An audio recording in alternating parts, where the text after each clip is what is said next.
It's time to take a look back at the biggest buffoons of 2023. Hey there, everybody, and welcome to Buffoon of the Year 2023. It's our annual rundown of all the dumbest newsmakers of the year. I'm your host, Gene Berardelli, and I am joined by some of the original gangsters of political buffoonery. People have been doing this with me for years, starting with Rick Trader. Rick is one of the people to blame for me being a content creator and doing media. Rick, thanks so much for coming on. I really appreciate it. Hey, Gene, great to be here for, what is this, the second year in a row now. We're off. We got a streak going here. We had so much fun last year. I was looking forward to this year, and here we are, buddy. Yeah, it's going to be a lot of fun this year. There are so many buffoons to go through, and thanks for taking the time out from running the empire that is American Uncensored News Network. I really appreciate it. Going down the line, not only is he the purveyor of Frontiers of Freedom, but he is also the Northeast Regional reigning Dr. Oz lookalike, George Landrith. How you doing, pal? I'm doing pretty good. Yeah, one time I was getting on a plane and I heard people pointing at each other saying that I was Dr. Oz. And I have to be honest, I've never thought I looked like him, but enough people have said that I've figured that maybe I'm just not very good at seeing, Well, I'll tell you what, I'm going to put a picture of you next to Dr. Oz right about here, and we'll let the audience decide on that. Thanks so much for joining us. And of course, my very dear personal longtime friend, Sharron Angle. Thank you so much for coming on the show. How are you, darling? I'm fine, darling. It's great to be here. It's always good to be with you guys. We do have a lot of fun together, and I think that we've had a whole year full of fun. Oh my goodness, there have been so many buffoons this year. And it's not just because we restarted up the show again in the summer, but my goodness, it's been nonstop buffoonery all year. I want to give everybody an introduction as to the rules for Buffoon of the Year, because believe it or not, there are rules to this stuff, and here they are right now. Okay, everybody, here's how it all works. There will be 11 categories of buffoon throughout this event, based upon the categories in my best-selling, award-winning book, Schnooks, Crooks, Liars, and Scoundrels, A Field Guide to Identifying Political Buffoons, which, by the way, is available right now on Amazon, at Barnes & Noble, and other online bookstores. Cheap plug, I know, but hey, that's how we roll. Our beautiful and lovely guests will nominate buffoons for each category. Just about anyone is eligible for nomination, with the exception of President Joe Biden and Vice President Kamala Harris. Because let's face it, if they were to be nominated, they dominate just about every category, and we can't have that now, can we? It takes a majority of our guests voting for a particular buffoon to win that category. Buffoons can win in multiple categories, and each winner goes on to compete throughout the end of the year for your vote as Buffoon of the Year. So that's how it all works. And by the way, you are allowed to vote multiple times because we're going to be having votes not only in the comments of every video that we post for Buffoon of the Year, but also we'll have a poll up on YouTube. We'll have a poll up on our social medias. You can vote any which way you want to. Vote early, vote often. After all, it is the buffoonish way. Count every vote! Count every vote! You know, it's so great to have you guys doing this. Let's get into the first category of buffoon. It is probably the most innocuous buffoon. It's probably the most comical buffoon. It's what I've termed the BS buffoon. Now, in my book, I give sort of like pseudo-scientific names to all the different buffoons that we see out into the wild. After all, it is a field guide. And the reason why this is the BS buffoon is because it has been dubbed Buffoonicus supercilious. Very much a comical buffoon, the overconfident buffoon in politics that thinks that they know everything, but when the pressure comes and the bright lights are on, they shrink, they don't live up to the moment, and it becomes a comical event for everybody. Think about, for example, Hank Johnson in the halls of Congress talking about Guam capsizing in a committee meeting. Flashback. Yeah, my fear is that the whole island will become so overly populated that it will tip over and capsize. We don't anticipate that. End of flashback. And I guess the 2023 version of that I'm going to open up with is Jamal Bowman. If you don't know by now, you've been living under a rock. Jamal Bowman is the buffoon that pulled the fire alarm in Congress while there was a vote going on for the stopgap bill to keep the government funded. And he ended up being investigated. They gave it to a DA's office. He got a slap on the wrist. He got a censure for it. But that moment of Jamal Bowman pulling that fire alarm, to me, one of the biggest buffoonish moments of the year, something to definitely laugh at and to mock him about for all time. George, do you remember when this happened with Jamal Bowman? Well, I mean, what I thought was interesting about it was he used to be a principal of a middle school, so I'm pretty sure he knows what a firearm looks like. And but he claimed that he thought it was there to open the door. And I'm thinking to myself, that's a stupid lie. If you're going to tell a lie, you might want to have it be a lie that's plausible.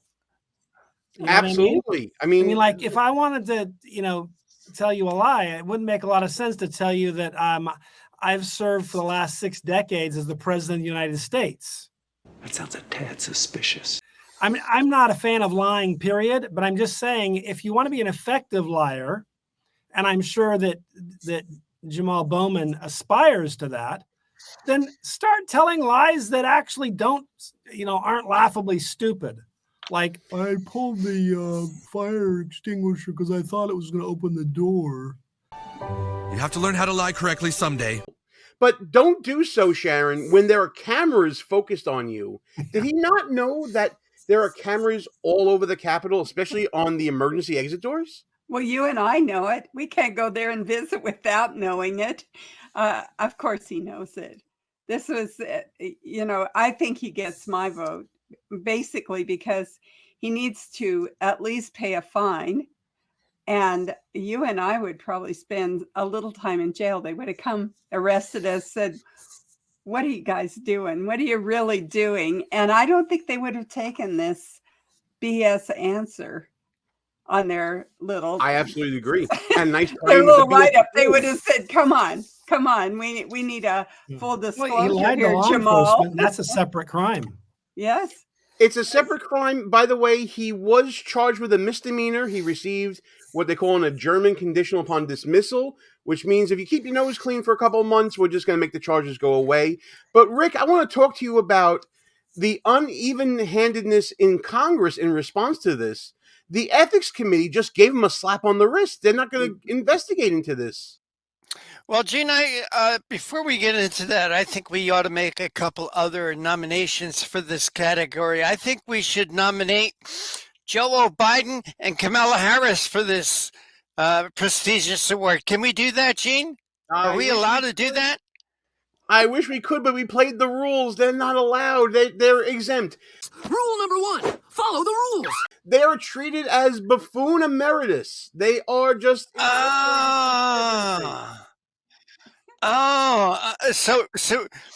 So even though they would fit, for the BS Buffoon of the Year, I mean, we can't nominate them, right? All right. I'll play by the rules. All right. What gets me about Jamal Bowman is how differently he was treated from George Santos. Okay. Now, this is a guy, Bowman, who was caught on video pulling a firearm. I mean, the proof is there. And yet he just gets a little slap on the wrist. But George Santos has been removed from Congress, and he hasn't even been convicted of something that every politician on the face of the earth does. George Santos gets kicked out of Congress.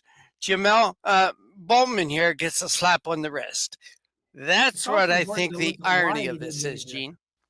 Well, I'll tell you this right now. A fire alarm to be annoying, like some high school prank.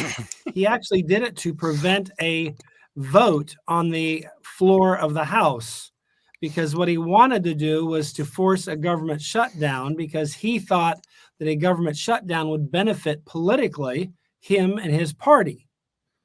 And regardless of how one feels about the continuing resolution, the idea of trying to achieve your result by pulling a fire alarm strikes me as a lot worse than sophomoric.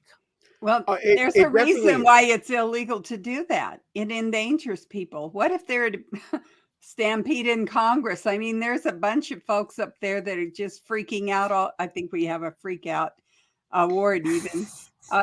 They freak out with regularity. A fire alarm should be a freak out signal, right? And everybody runs for the door. Please proceed calmly to the light box located in the main hallways. Please stay calm. I just, and there's lots of people in that building. Lots and lots of people. Interfering with official business was an insurrection. So I think Jamal is actually probably guilty of insurrection. If what I've been hearing for the last 3 or 4 years is true. Well, I mean, listen, definitions change over time depending upon the party affiliation of the person you're talking about, right? Like what you see so far? Go ahead and smash that thumbs up button. Also, leave us a comment and tell us what you're thinking. And don't forget to subscribe so you never miss another show. Now, obviously, Bowman is a very formidable nominee. There are some others out there that, again, show that overconfidence, but then just couldn't live up to the moment. I'm going to throw a Republican under the bus. You may not remember this, but the mayor of Miami, Francis Suarez, was running for president at one point. He did put his name out there early, and he ended up going on, I believe it was the Hugh Hewitt show. And Hugh was asking him some questions, some very pointed questions, almost like a primer, to see how ready for prime time he was. One of the questions he asked him was what is a Uyghur? Penultimate question, Mayor. Will you be talking about the Uyghurs in your campaign? What, the what? The Uyghurs. What's a Uyghur? Okay, we'll come back to that. And Suarez couldn't answer it and even made jokes about not knowing what it was. It showed that he was not ready for prime time.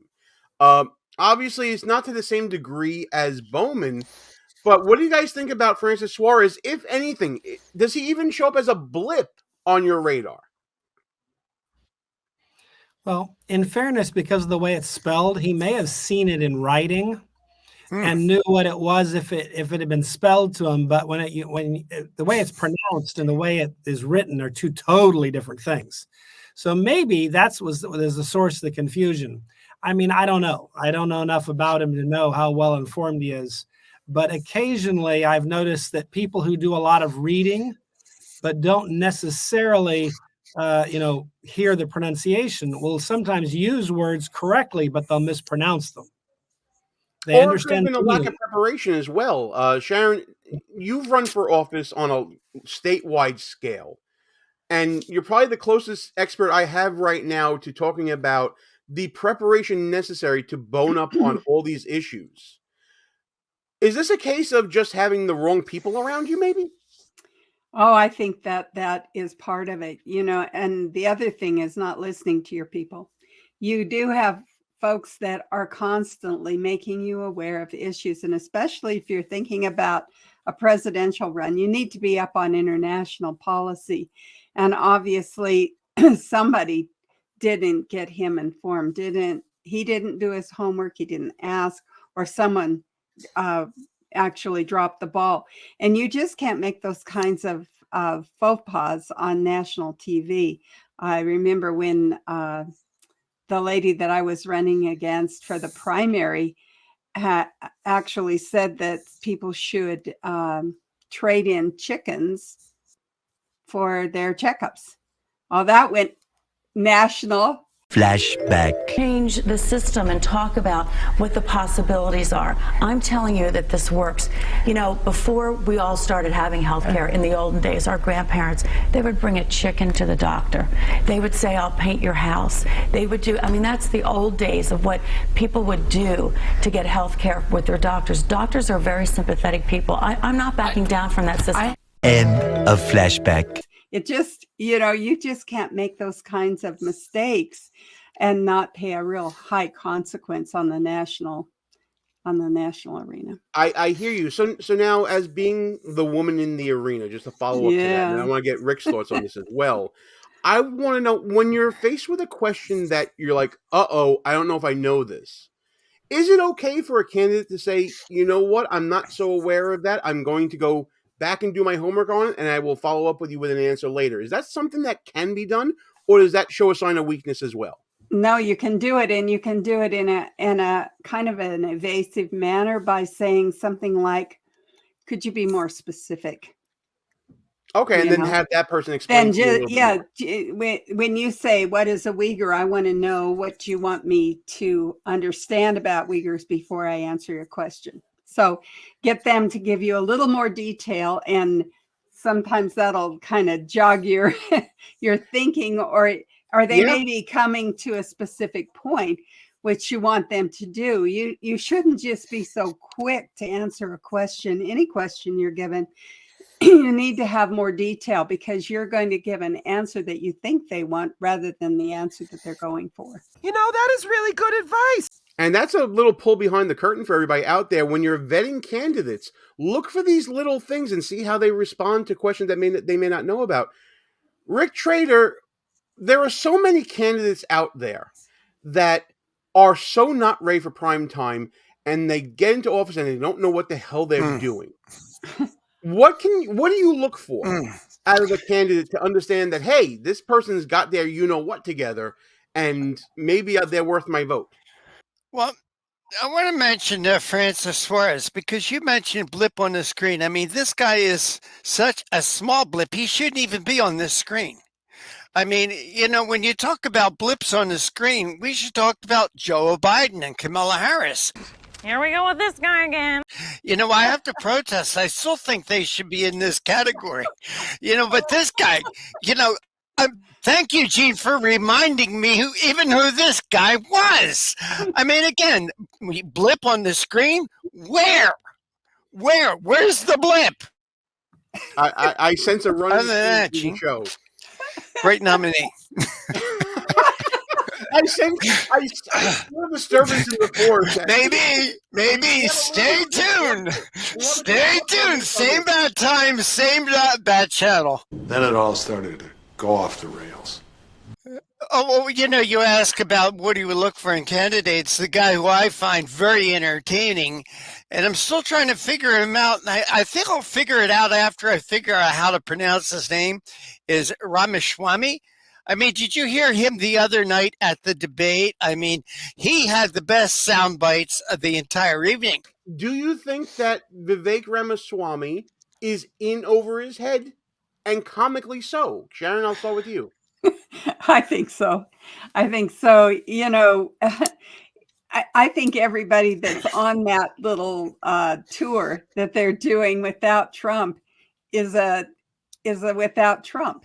It's a silliness that's going on, and it's really actually destroying some very good Republican candidates, because they put themselves out there in a place where they really shouldn't be. This is a place where we should have closed ranks and said, Trump's the man, and they should have all jumped in behind. There are 2 or 3 at least on that debate floor that owe Trump for the place that they're in right now, that they were even able to place themselves in opposition to him.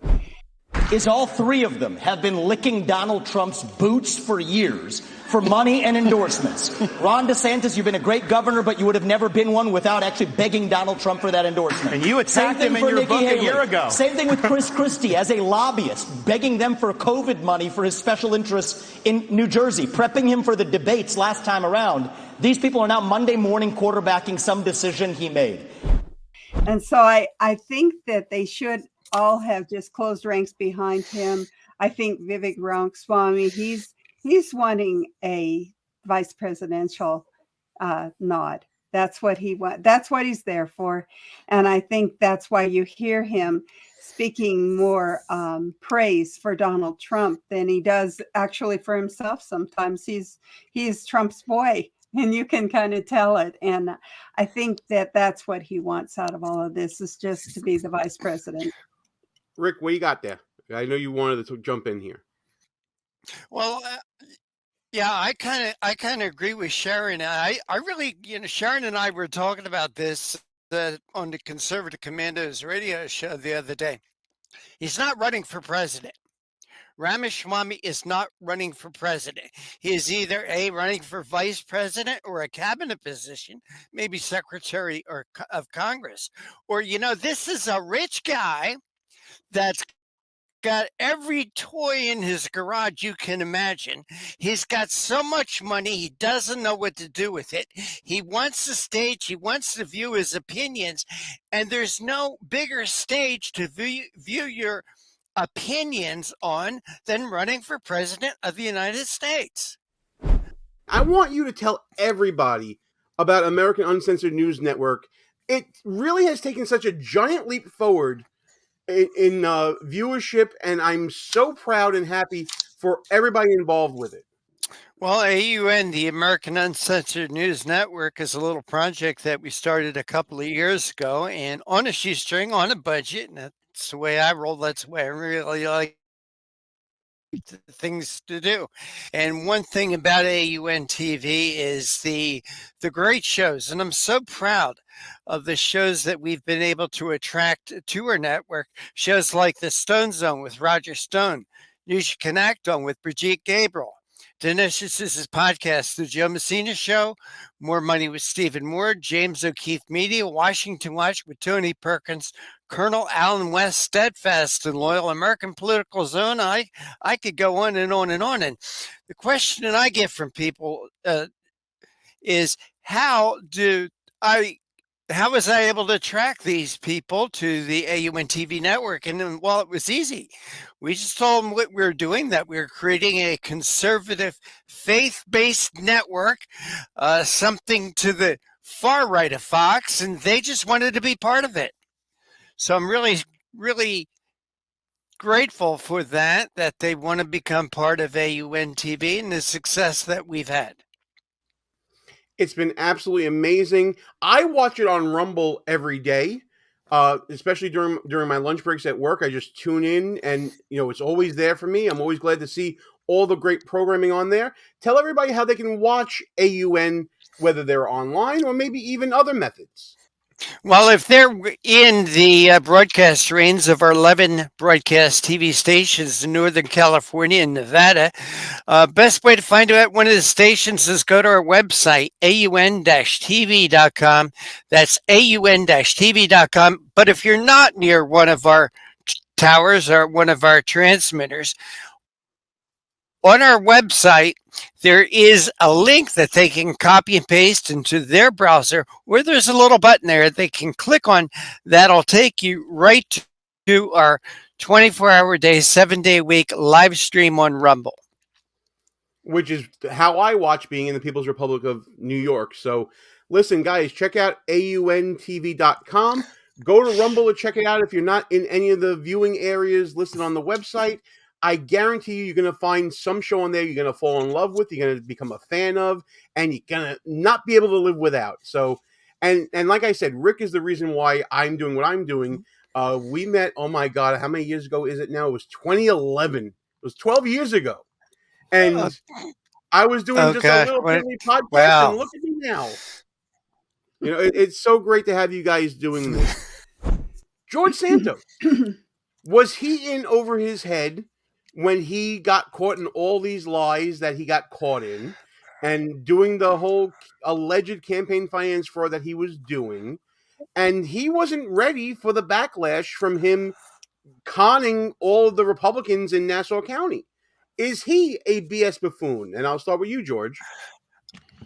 Well, I disagree with you. I see you, Rick. Don't worry. I'm going to get you. But I want to start with George first. Well, I'm going to say I do think he's a BS buffoon, but the problem I have is kind of what Rick already talked about, which is lying about your resume isn't really that shocking. We have a U.S. senator who's pretended that he served in Vietnam, and no consequence to that whatsoever. He basically just denies he did it, even though you can watch it on video. And so on some level, I feel like, well, I'm a rule of law guy. I used to teach law school, and I feel like the rule of law matters. So whatever rules are going to apply to Santos, we got to apply to everybody. And if that's the case, we're going to end up with a Congress that has 6 or 7 senators in it and a couple dozen congressmen. Be a handful of honest guys. You know what? Gals. Good. I'm going to make the argument against Santos because I know the guys are making the argument for him right now. I love this new standard. I think people in Congress should be held to a higher standard. I think George Santos victimized Republicans, and I think Republicans should have taken him out of Congress. And I know people want to talk about due process and all that. There is a parallel procedure for expelling members of Congress. You just need 2/3 of a vote. But the Republicans there gave him every opportunity to defend himself. He chose not to do it, and I know that was tactical because he has 23 charges and 22 years worth of federal prison time that he's looking at. But he made that choice not to defend himself. There were certain findings that he could absolutely have made, including using money for things that would get you in trouble, like Botox, like OnlyFans, and all that. I love this new precedent, this new standard that was set, because now the next crop of congressmen, the next crop of senators, better mind their P's and freaking Q's. Because you step out of line, you can get taken out, even by your own party.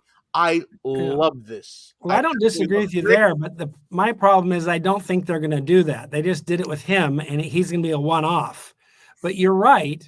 I mean, I'm all for if there's a congressman who robbed a bank, let's throw him in jail.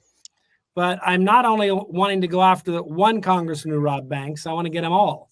And I think you're arguing for doing it to all of them. Now you're looking for a but here's the thing. You can waste your time going after the other side when you have a 4-seat majority, right? You can waste your time doing that and not get the 2/3 vote to do it. That's why they're going for the censure. Do better in winning seats, and you'll be able to set that precedent and go after everybody else on the other side. I want to let Rick get his point out. He's busting over there. Yeah, I'm chomping at. I am busting. I am chomping at the bit. Gene, I want to take your argument, everything you just said about George Santos, and say that's what makes him ready for Congress. Because all the things that you're accusing him of, just about every member of Congress has done. Voila! This guy is fit for Congress. Talks about how lousy our Congress is, but your argument, Gene, is the argument that I would make why he is ready for Congress. He fits right in with the rest of the crooks.